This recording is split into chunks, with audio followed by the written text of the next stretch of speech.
may provide niya yung kailangan ng kanyang pamilya at siguro talagang hanggang doon na lang. Ano? Hanggang doon na lang yung mission niya sa mundo. Ano? At ano man po siguro yung hindi niya nagawa habang siya buhay pa, alalahan nga lamang po sana natin na lahat tayo ay may kahinaan. So unawain na lang natin, alalahan na lang natin si Edmar doon sa kanyang magandang ginawa. Magandang ginawa sa kanyang pamilya, sa asawa, sa mga anak, kasambahay, sa lugar, sa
Magandang gabi po sa inyong lahat, lalo-lalo na sa pamilya ni Edmar, ang ating kasama na nauna na sa atin. No?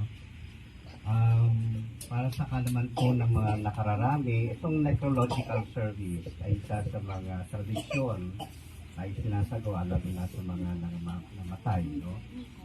Ito ay isang natural na bagay na ibinibigay para sa ating kasamahan na yumao mula dito sa mundo at sa evento dito sa Cali ay makita natin na siya'y nakapagpapahinga na sa langit. No?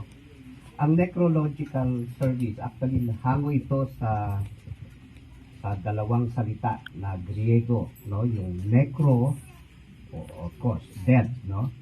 And eulogia, no? O ibig sabihin, praise o pagpupuri. So, yung necrological service ay pagpupuri sa isang namatay base sa mga alaala ng mga naiwan. At sa pagkakataong ito, bibigyan natin ng ilang panahon ang ilan sa mga kasamahan natin upang magbigay lahat sa mga experiences nila, karanasan, nung nabubuhay pa si Edmar. At sa pagkakataong ito, minabuti ng ating pinuno, si Chief Security Officer General Dibol Sinas, na magkaroon ng necrological service para kay Edmar dahil isa itong pagbibigay ng papuri sa kanya bilang miyembro ng Security and Safety Division. At hindi namin pwedeng hayaan na lang na matapos ang gabi nito na hindi namin ibibigay sa kanya yon bago siya mahimlay. At marami po tayong mga kasamahan na magsasalita para sa pagkakataong ito na ibigay ang kanilang mga naging eksperyensya. Of course, nag-evolve yan, no? Hindi lang papuri, kundi yung mga, siguro yung mga bagay na pinagsamahan nila na both good and bad, so to speak. No? But at the end of the day, sila yung parang nakapitan ng mga pagkakataon kung paano nila nakasama si Edmar. So, sa mga susunod na mga pananalita, magagaling ito sa ating mga kasamahan, and eventually, meron din pong eulogy, galing din po kay Chief Security Officer, at ang response galing po sa sino mang miyembro ng pamilya nito. Maraming salamat po.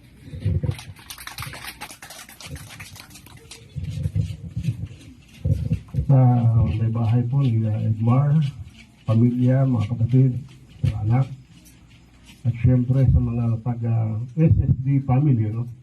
SSD family o Security Safety Division na nandito ngayon para gumanap doon sa aming tinatawag na necrological services. Magandang gabi po sa inyo lahat. At syempre po, pinapangunahan po yan ng ating Chief Security Officer, si General Dipoldo Encinas, at lahat mga senior managers na nagbiyahe pa from Okada para lamang sa makidumano sa ating necrological services. Ako po yung director ni Edmar sa Physical Security Department. At yung Physical Security Department, ito po yung isang pinakamalaking department under ng SSD. At sa akin pong pamumuno bilang director, sa loob ng halos 1 taon at 5 buwan, hindi ko na-encounter si Edmar para mag-report sa akin dahil may violation siya. Ang lagi kong natatandaan lagi na team member, dahil sa sobrang dami ng tao ko sa Physical Security Department, 2 bagay lamang po. Pagka siya ay merong offense, pero siya kasalanan ginawa. Meron siyang trabaho hindi niya nagawa. Siya ay madalas nirelate, siya ay may violation. At nag-report sa akin sa opisina yan or nai-report sa akin ng kanyang manager or operations manager. Yan po ay lagi kong matatandaan. At ang patalawa po, na lagi kong matatandaan, kapag siya ay merong ginawang napakaganda, na dapat siyang papurihan, dapat parangalan, at i-recommend ko para sa mabigyan ng recognition. Yun po yung 2 bagay. At doon naman po siya talagang nagtatrabaho lang, yung tatawag dami ng tao as Director of Physical Security, hindi ko na po sila matandaan isa-isa. Pero sa itsura pa lamang po, kaya nung nakita ko yung mukha ni Edmar, familiar sa akin ang tao ito. Meaning siya po yung na-encounter ko dun sa casino area. And kapag may lugar din lang ako, may panahon ako at hindi ako masyadong busy, sumasama ako din sa kanilang daily operations briefing na kung saan kinakausap ko po yung lahat ng mga miyembro ng mga opisina under ng Physical Security Department. So sa akin pong kapatid sa Edmar, sabi ko nga, napakabata pa ni Edmar para mauna sa atin. So talagang ganun po, hindi po natin, kahit sino sa atin na walang makapagsabi na kung hanggang kailan pa tayo tatagal. Sabihin natin sa minsan pa nagkakabiran tayo, una-una lang yan. Pero yan po ay hindi biro, yan po ay katotohanan. Kaya si Edmar, siguro masaya na rin siya dahil nakita niyang maayos yung kanyang pamilya, na-provide niya yung kailangan ng kanyang pamilya, at siguro talagang hanggang doon na lang. Hanggang doon na lang yung mission niya sa mundo. At ano man po siguro yung hindi niya nagawa habang siya buhay pa, alalahanin na lamang po sana natin na lahat tayo ay may kahinaan. So unawain na lang natin, alalahanin na lang natin si Edmar doon sa kanyang magandang ginawa. Magandang ginawa sa kanyang pamilya, sa asawa, sa mga anak, kasambahay, sa lugar, sa mag-anak. So maalala si Edmar sa kanyang magandang pakikisama, sa kanyang magandang pakikitungo. So nagtanong-tanong din po ako sa ating mga kasamahan. Yung mga kasamahan niya sa casino. At wala naman akong narinig na anything na negative about Edmar. So sa mga kwentuhan nila, Nico, John Michael, nagkikiramay po kami. Okay, so nandito kami, ginawa namin itong programa na to para po mapabilis po ang healing process natin. At marinig nyo na yung tatay nyo, yung asawa mo, ay marami pong na-touch na buhay. Okay? Yun po yun. Yung ritual na po sinabi ni Brandy ay pagsama-sama, pag-isipan natin kung anong magandang alaala. No? Alam ko, naintindihan ko yung pakiramdam nyo na merong pagkainis, may paghihinayang, may nakagalit, diba? Yung tinatawag na mixed emotions, kasi ganun po tayo. Ako, dumaan din ako niyan. Tandaan nyo yung kapatid ko namatay last December lang. The same din yung sakit noon. Aneurysm, pumutok, diba? But, life must go on. Hindi ibig sabihin na wala yan, ay titigil na rin yung pag-ilog ng mundo natin. So, dapat lakasan nyo po yung sarili nyo and dapat alalahanin natin yung mga gandang alaala. Samahan nyo kay Edmar. No? Hindi po kailangan magsisi tayo, paano ng buhay ko, gano'n. Hindi po. Diba? So, this is one way of, pabilisin yung pag-move on natin.